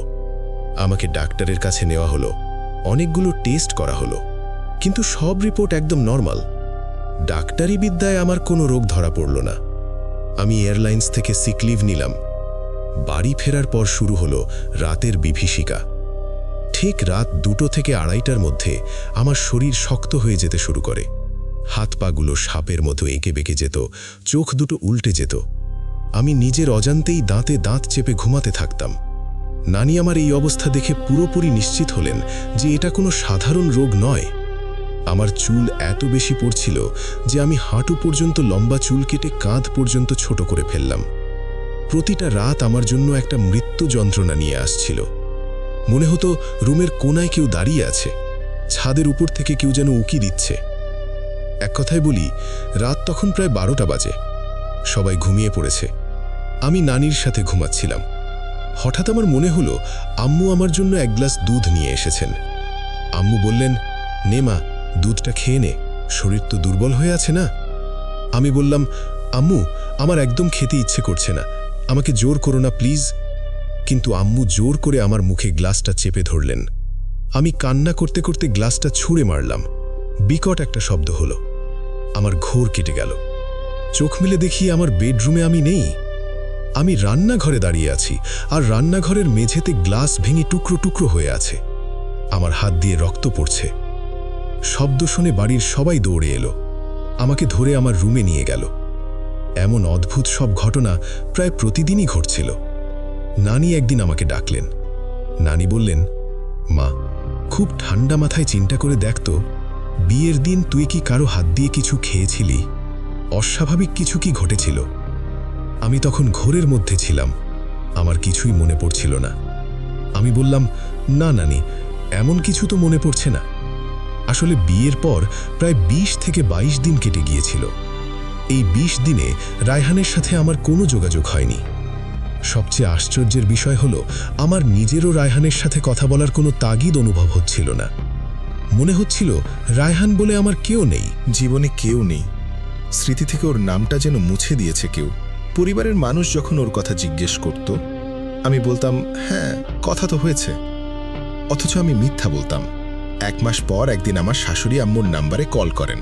শাশুড়ি বললেন, কি ব্যাপার বেআইন, আপনাদের মেয়ে কি আমাদের ভুলে গেল? একটা ফোনও তো করে না। আমি তখন ফোনটা নিলাম, শাশুড়িকে আমার অসুস্থতার কথা জানালাম। শাশুড়ি আমার কথাগুলো শুনে অবাক হয়ে গেল। আমার লক্ষণগুলো শুনে তিনি স্পিচলেস হয়ে রইলেন। শাশুড়ি বললেন, ভোলো কি মা, রায়হানের তো ঠিক একই অবস্থা। ও তো 1 মাস ধরে অফিসে যায় না, সারাদিন চুপচাপ ঘরে বসে থাকে। রাতে উঠে চিৎকার করে, তুমি ওকে একবার দেখতে এলে না? আমি ওনার কথা শুনে চুপ করে রইলাম। আমি নিজেও তো বিছানা থেকে উঠতে পারছি না, ওকে দেখতে যাব কিভাবে? কিন্তু এই খবরটা শোনার পর নানির সন্দেহ আরও তীব্র হল। নানি আমাকে বারবার জোর করতে লাগলেন অতীতের কথা মনে করার জন্য। হঠাৎ একদিন মাঝরাতে আমার ফোনে রুবিনার একটা মেসেজ এলো। রুবিনা লিখেছে, কিরে তুই কোথায় গায়েব হয়ে গেলি? তোর কোনো খোঁজ খবর নেই যে। মেসেজটা দেখার সাথে সাথে আমার মাথার ভেতরে বিদ্যুৎ খেলে গেল। আমার মনে পড়ে গেল বিয়ের রাতের কথা। আমার ওয়াশরুম থেকে হারানো জামা, রুবিনার জোর করে চকলেট খাওয়ানো, চুল আছড়ে চুলগুলো নিজের কাছে রেখে দেওয়া, মাঝরাতে অস্বাভাবিকভাবে বাড়ি থেকে চলে যাওয়া, সবকিছু আমার চোখের সামনে ভেসে উঠল। আমি রুবিনাকে বুঝতে দিলাম না আমি কতটা অসুস্থ। আমি স্বাভাবিকভাবেই মেসেজের রিপ্লাই দিলাম, বললাম আমি ফ্লাইটের শিডিউল নিয়ে খুব ব্যস্ত। রুবিনা লিখল, তোর বর কেমন আছে? আমি বললাম, আলহামদুলিল্লাহ, খুব ভালো আছে। রুবিনা লিখল, আচ্ছা আমি একদিন সময় করে আসব তোদের বাসায়। পরদিন সকালে আমি নানিকে সব কথা খুলে বললাম। জামা হারানো, চকলেট, চুল সব শুনে নানির চোখ কপালে উঠল। নানি আম্মুকে নিয়ে সাথে সাথে আমাকে একজন খুব পরেজকার আলেমের কাছে নিয়ে গেলেন। ওনাকে নানি অনেক বছর ধরে চিনতেন। আলেম সাহেব সব শুনে বললেন, মেয়েটা টানা 3 দিন ধরে আমার কাছে আসবে, আমি রুকাইয়া করব তার। চতুর্থ দিন আমি নিশ্চিত হয়ে জানাবো আসলে কি হয়েছে। আমি টানা 3 দিন তার কাছে গেলাম। উনি আমাকে সামনে বসে কোরআন তেলাওয়াত করতেন, আমার শরীরে ফু দিতেন। প্রথম 3 দিন আমার খুব একটা খারাপ লাগলো না, কিন্তু চতুর্থ দিন উনি যখন পড়া শুরু করেন, আমার মাথার ওপর ওনার ডান হাতটা তিনি রাখলেন। আমার মনে হলো কেউ আমার শরীরে আগুন ধরিয়ে দিয়েছে। আমার মুখ দিয়ে যেন আগুন বেরোচ্ছে, হাত পা জ্বলে যাচ্ছিল। আমি ব্যথায় চিৎকার করতে লাগলাম, কিন্তু আমার কথা শোনার মতো সেখানে তখন কেউ নেই। আমি একেবারে একা অনুভব করছিলাম। খুব অসহায় লাগছিল। মনে হচ্ছিল আমার পুরো শরীর যেন এক্ষুনি পুড়ে গলে যাবে, বা আমি কোনো একটা ছাইয়ে পরিণত হব, যা বাতাসের ধাক্কায় বাতাসে মিলিয়ে যাবে। আমার মনে হচ্ছিল উনি আমার ভেতর থেকে আমার প্রাণটা ছিঁড়ে বের করে আনছেন। আমার হাড়গুলো মরমর করে ভাঙার মতো ব্যথা হচ্ছিল। আমি হাড় সহ্য করতে পারলাম না। এরপর আমার আর কিছুই মনে নেই। আমার জ্ঞান ফিরল। দেখলাম আমি আমার নিজের ঘরের বিছানায় শুয়ে আছি। আমার গলায় বেশ কয়েকটা তাবিজ ঝুলানো। বাড়ির সবাই আমার চারপাশে ঘিরে ধরে আমাকে দেখে কাঁদছে। নানি আমাকে বললেন, তোর উপর খুব ভয়ঙ্কর কালো জাদু করা হয়েছে, আর এই কাজটা তোর খুব কাছের একজন করেছে, তোর নিজের চাচাতো বোন রুবিনা। আমি বললাম, হুজুর কেউ নাম বলেছে? নানি বললেন, না, হুজুর নাম বলেননি, কিন্তু হুজুর যা যা আলামত বলেছেন তার সাথে রুবিনার কাজগুলো পুরোপুরি মিলে যায়। আমার খুব কান্না বাজছিল। আমি রুবিনার কি ক্ষতি করেছিলাম? ও কেন আমার জীবনটাকে এভাবে ধ্বংস করে দিতে চাইল? এদিকে আমার শ্বশুরবাড়ি থেকেও খুব খারাপ খবর আসতে শুরু করলো। শাশুড়ি জানালেন রায়হান নাকি অন্য একটা মেয়ের সাথে সম্পর্কে জড়িয়েছে। সারাদিন ওই মেয়ের সাথে ফোনে কথা বলে, অফিসে যায় না, ঠিকমতো খায় না। রাতে যখন রায়হানের উপর খারাপ জিন আছর হয় তখন সে ভয় পেয়ে চিৎকার করে, আর তখনই সে ওই মেয়েটাকে ফোন করে। মেয়েটা ফোনে কিছু একটা পড়ে ফু দিলে রায়হান শান্ত হয়ে যায়। শাশুড়ি প্রথমে ভেবেছিলেন মেয়েটা হয়তো আমি, কিন্তু পরে উনি বুঝতে পারেন রায়হান যার সাথে কথা বলছে সে আসলে অন্য কেউ নয়, রুবিনা। রুবিনা রায়হানকেও নিজের বশে নিয়ে নিয়েছিল। এই পরিস্থিতি চলতে চলতে কয়েক মাস পার হয়ে গেল। জুন মাস থেকে শুরু হওয়া এই বিভীষিকা সেপ্টেম্বর অক্টোবর পার করে নভেম্বরে এসে টিকল। আমাদের পরিবারের সবাই ধরে নিয়েছিল যে এই বিয়েটা আর হয়তো টিকবে না। রায়হানের সাথে আমার কোনো সম্পর্ক আর ছিল না। এর মধ্যে আগস্ট মাসে আরেকটা বড় ধাক্কা খেলাম। আমাদের এয়ারলাইন্স কোম্পানিটা হঠাৎ করেই বন্ধ হয়ে গেল। এফবিআর এর কোনো একটা ঝামেলায় কোম্পানি পুরোপুরি শাটডাউন। আমার স্বপ্নের কেরিয়ারে এক নিমিষেই শেষ হয়ে গেল। আমি এত শারীরিক ও মানসিক বিপর্যস্ত, আর তার উপর চাকরিটাও চলে গেল। সব দিক থেকে আমি যেন দেয়ালে পিঠ ঠেকে যাওয়ার অবস্থায় ছিলাম। ডিসেম্বরে আমার বিয়ের তারিখ, অথচ কোনো প্রস্তুতি নেই, শপিং নেই, কিচ্ছু নেই। নভেম্বরের প্রথম সপ্তাহ। আমার চিকিৎসা তখনও চলছিল। আলেম সাহেব জানালেন আমার চুলের ব্যবহৃত কাপড় এমন একটা জায়গায় পুঁতে রাখা যার উপর সবসময় পানি বয়ে চলে, নদী স্রোতের মতো। যখনই এই জায়গার উপর দিয়ে পানির ঢেউ যায় তখনই জাদুর প্রভাব আমার উপর তীব্র হয়ে ওঠে। জিনিসগুলো মাটির নিচে আর পানির নিচে থাকায় সেটা খুঁজে বের করা প্রায় অসম্ভব হয়ে পড়ছিল। হুজুর আমাকে বললেন, মা, বিয়ের বন্ধন খুব পবিত্র আর শক্তিশালী। আল্লাহ চাইলে এই জাদু নষ্ট করা যাবে, কিন্তু তোমাকে নিজের ইচ্ছা শক্তি বাড়াতে হবে। তোমার স্বামী তো জাদুর প্রভাবে নিজের হিতাহিত জ্ঞান হারিয়েছে, কিন্তু তোমাকে শক্ত থাকতে হবে। তুমি 5 ওয়াক্ত নামাজ পড়বে আর আল্লাহর উপর ভরসা রাখবে। হুজুরের কথায় আমি নতুন করে বাঁচার শক্তি পেলাম। আমি সিদ্ধান্ত নিলাম, যাই হোক না কেন আমি এই শয়তানের কাছে হার মানব না। আমি তাহাজ্জুদ পড়া শুরু করলাম, আল্লাহর কাছে কান্নাকাটি করতাম। ঠিক এই সময় রায়হানের একজন ঘনিষ্ঠ বন্ধু আমাকে খুব গোপনে ফোন করল। ভাবি, আমি যা বলছি মন দিয়ে শুনুন। রায়হানের অবস্থা খুব খারাপ। ও হয়তো বিয়ের একদিন আগেই বিয়ে ভেঙে দেবে। আপনাদের বিয়েটা কোনোভাবেই হতে দিচ্ছে না একটা চক্র। রুবিনা নামের আপনার এক বোন রায়হানকে পুরোপুরি কন্ট্রোল করছে।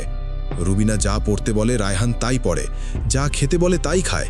কিন্তু আসল কথা হলো, রায়হান ওকে মন থেকে একটুও ভালোবাসে না। রুবিনা যখন ওর চোখের সামনে থেকে চলে যায় তখন রায়হান ওকে প্রচণ্ড ঘৃণা করে, কিন্তু আবার জাদুর প্রভাবে ওর কাছেই ছুটে যায়। আমি সব শুনে ওনাকে ধন্যবাদ জানালাম। আমি বুঝতে পারলাম আমাকে কি করতে হবে। আমি নিজে একদিন রায়হানের বাড়িতে গেলাম। 4 মাস পর আমার সাথে ওর দেখা। ওকে দেখে আমার বুকের ভেতরটা কেঁপে উঠল। আমার মতোই ওর চেহারাটাও ভেঙে চুরমার হয়ে গেছে, চোখের নিচে কালি, উস্কো খুস্কো চুল। আমাকে দেখে ও হাউমাউ করে কেঁদে উঠল। আমাকে জড়িয়ে ধরে বাচ্চাদের মতো কাঁদতে লাগলো। বলল, তুমি এতদিন কোথায় ছিলে? আমি তোমাকে কিভাবে ভুলে গেলাম? আমার কি হয়ে গিয়েছিল? আমি ওর সাথে অনেক কাঁদলাম। আমি ওকে সব খুলে বললাম। আমি বললাম, দেখো, আমরা দুজনই শয়তানের শিকার। আমাদের দুজনকে আলাদা করার জন্যই এই কাজটা করা হয়েছে। কিন্তু আমরা যদি নিজেরা শক্ত না হই তাহলে এই জিন আর কালো জাদু আমাদেরকে শেষ করে দেবে। আমাদের লড়াই আমাদের দুজনকেই লড়তে হবে। এরপর থেকে আমি জোর করে রায়হানকে নিজের সাথে রাখতাম। একদিন পর পর ওকে নিয়ে শপিংয়ে বের হতাম। কিন্তু জাদু এতই শক্তিশালী ছিল যে আমরা পাশাপাশি হাঁটলে একজন আরেকজনের শরীর থেকে পচা দুর্গন্ধ পেতাম। আমার মনে হতো ওর শরীর থেকে মরা পশুর গন্ধ আসছে, ওর মনে হতো আমার শরীর থেকে গন্ধ আসছে। আমরা এটা নিয়েও ঝগড়া করতাম। আবার কিছুক্ষণ পর বুঝতে পারতাম এটাও ওই জাদুর অংশ। রাতে বাড়ি ফিরলে আমাদের আবার সেই পুরনো সমস্যা শুরু হতো। শরীর শক্ত হয়ে যাওয়া, চোখ উল্টে যাওয়া। এভাবে যুদ্ধ করতে করতে বিয়ের মাত্র 1 সপ্তাহ বাকি। হঠাৎ আবার রায়হান বেঁকে বসল। ও আমাকে ফোন করে জানালো ও বিয়ে করবে না, ও কোনোভাবেই বিয়েতে বসবে না। আমার পরিবারে অশান্তি বেড়ে গেল। আমি নিজের হাল ছেড়ে দেওয়ার উপক্রম। নানি তখন আবার ওই আলেম সাহেবের কাছে ছুটে গেলেন। নানি কেঁদে কেঁদে বললেন, হুজুর, আমার নাতনিটার জীবন শেষ হয়ে যাচ্ছে। বিয়েটা ভেঙে গেলে মেয়েটা আর বাঁচবে না। আপনি কিছু একটা ব্যবস্থা করুন। আলেম সাহেব তখন তার পরিচিত অনেক বড় একজন মুফতির সাথে যোগাযোগ করলেন।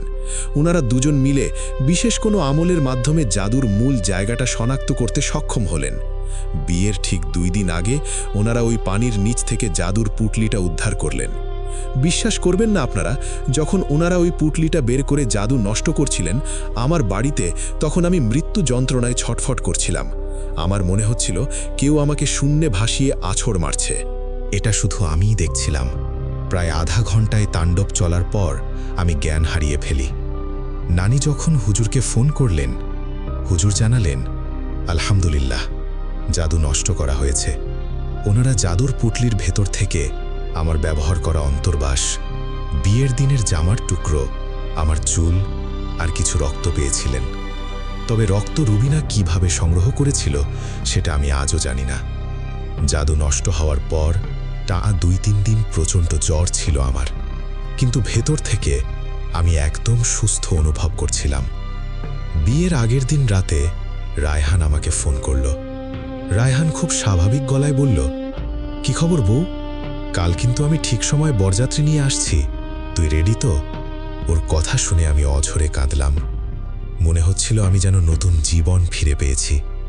আলহামদুলিল্লাহ, আমাদের বিয়েটা খুব সুন্দরভাবে সম্পন্ন হলো। আজ আমাদের বিয়ের 6 বছর পূর্ণ হয়েছে। আল্লাহ আমাদের ঘর আলো করে 2 ফুটফুটে সন্তান দিয়েছেন। আমরা এখন খুব শান্তিতে আছি। তবে সেই দিনগুলোর কথা মনে পড়লে আজও শরীর শিউরে ওঠে। রায়হান বলে, ওর নাকি ওই দিনগুলোর কোনো স্মৃতি মনে নেই। জাদুর কারণে ওর ব্রেন পুরোপুরি ব্ল্যাঙ্ক হয়ে গিয়েছিল। আর রুবিনার কথা যদি বলি, আমি ওর কোনো ক্ষতি করিনি, কোনো প্রতিশোধ নেইনি, কোনো ঝগড়াও করিনি ওর সাথে।